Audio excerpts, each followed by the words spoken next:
திமுக கூட்டணியில் 5 தொகுதிகளை ஏற்கும் முடிவில் மார்க்சிஸ்ட் கம்யூனிஸ்ட் கட்சி இருப்பதாக தகவல் வெளியாகியுள்ளது. அண்மை செய்தியை பார்க்கிறோம்.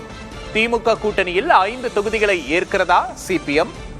திமுக கூட்டணியில் 5 தொகுதிகளை ஏற்கும் முடிவில் மார்க்சிஸ்ட் கம்யூனிஸ்ட் கட்சியின் அவசர செயற்குழு கூட்டத்தில் முடிவு செய்யப்பட்டிருப்பதாக தகவல் வெளியாகியிருக்கிறது. திமுக கூட்டணியில் கடந்த முறை ஒதுக்கப்பட்ட 6 தொகுதிகளை ஒதுக்க வேண்டும் என்பதில் விடாப்பிடியாக இருந்தது மார்க்சிஸ்ட் கம்யூனிஸ்ட் கட்சி. தொடர்ந்து அந்த கட்சியின் மாநில செயற்குழுவில் தொடர்ந்து இது தொடர்பாக ஆலோசிக்கப்பட்டு வந்த நிலையில் தற்போது திமுக 5 தொகுதிகளை ஏற்றுக்கொள்ள வேண்டும் என்று மறுபுறம் தொடர்ந்து வற்புறுத்தியதன் காரணமாக தற்போது 5 தொகுதிகளை ஏற்கும் முடிவில் சிபிஎம் இருப்பதாக கூறப்படுகிறது. அது தொடர்பான அண்மை செய்தியை பார்க்கிறோம்.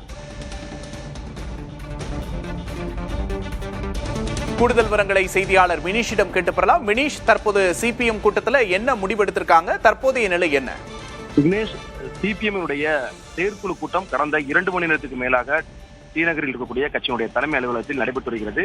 இந்த செயற்குழு கூட்டத்தில் முக்கிய முடிவுக்காக காத்திருக்கிறார்கள். அதாவது நேற்றைய தினம் முதலமைச்சரினுடைய வலியுறுத்தலை அடுத்து மார்க்சிஸ்ட் கம்யூனிஸ்ட் கட்சியினுடைய அவசர செயற்குழு கூட்டம் தொடர்ந்து 2 மணி நேரமாக நடைபெற்ற நிலையில் திமுக அறிவுறுத்தக்கூடிய அந்த 5 தொகுதிகளே ஏற்பதாக சிபிஎம் ஒருமனதாக ஒற்றுக்கொண்டதாக அந்த தகவல் வெளியாகி இருக்கிறது. நேற்று முன்தினம் நடந்த மார்க்சிஸ்ட் கம்யூனிஸ்ட் கட்சியினுடைய மாநில குழு மற்றும் செயற்குழு கூட்டத்தில் கடந்த 12 மணி நேரத்துக்கு மேலாக கூடி விவாதித்தார்கள்.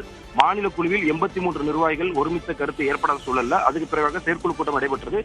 செயற்குழு கூட்டத்திலும் அதே 6 தொகுதிகளை கேட்டு பெற வேண்டும் என்பதுதான் நேற்று முன்தினம் பேசியிருந்தார்கள். ஆனால் நேற்றைய தினம் முதலமைச்சர் சந்தித்த பிறகாக சிபிஎம் கட்சியினுடைய நிர்வாகிகள் ஒருமனதாக இந்த 5 தொகுதிகளை ஏற்பதற்காக சம்மதம் தெரிவித்ததாக கூறப்படுகிறது. இது ஒருபுறம் இருந்தாலும் சிபிஎம் அகில இந்திய தலைமைக்கு இந்த பதிலுக்காக சிபிஎம் மாநில தலைமை காத்திருக்கிறது.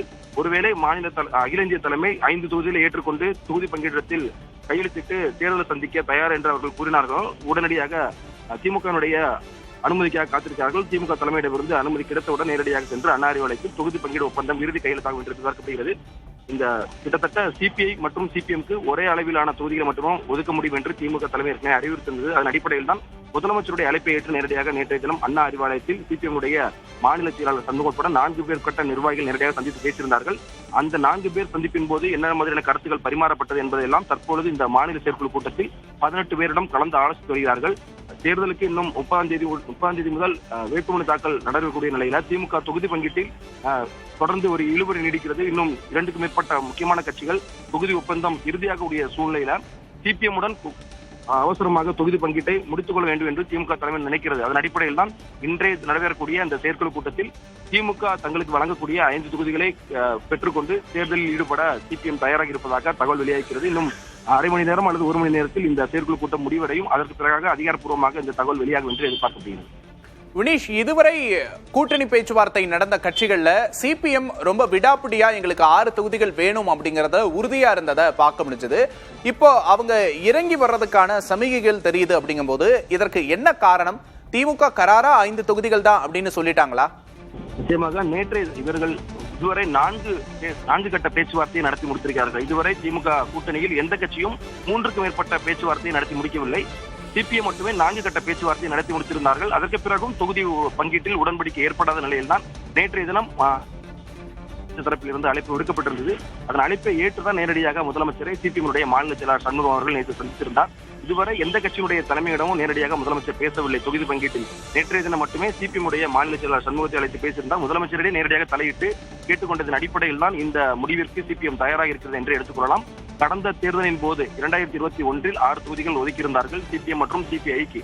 ஆனால் கடந்த முறையை விட இந்த முறை அதிக தொகுதிகளை கேட்டு பெற வேண்டும் என்பதுதான் மாநில குழு, அதாவது 83 நிர்வாகிகளுடைய ஒட்டுமொத்த கருத்து. ஆனால் தேர்தலுக்கு இன்னும் சில நாட்களில் இருக்கக்கூடிய நிலையில அனைத்து கட்சிகளுடைய தொகுதி பங்கீட்டை நிறைவு செய்து வேட்பாளர் பட்டியலை வெளியிட வேண்டும், தேர்தல் அறிக்கை வெளியிட வேண்டும், சுற்றுப்பயணங்கள் மேற்கொள்ள வேண்டும் என்று பல கட்ட நிபந்தனைகள் இருக்கின்றன. இதன் அடிப்படையில் தான் இந்த முடிவை சிபிஎம் எடுத்திருக்கலாம் என்று எதிர்பார்க்கப்படுகிறது. நேரடியாக முதலமைச்சரே தலையிட்டு இந்த பேச்சுவார்த்தை நடத்தியதன் அடிப்படையில் தான் சிபிஎம் இந்த முடிவுக்கு வந்திருப்பதாக நாம் எடுத்துக்கொள்ளலாம். தொடர்ந்து இழுபறி நீடித்து வந்த நிலையில் 5 தொகுதிகளை ஏற்றுக்கொள்ள தயாராகிறதா சிபிஎம் என்ற கேள்வி எழுந்திருக்கிறது. அந்த முடிவையே சிபிஎம் எடுத்திருப்பதாகவும் தெரிகிறது. கூடுதல் விவரங்களுக்கு நன்றி வினீஷ்.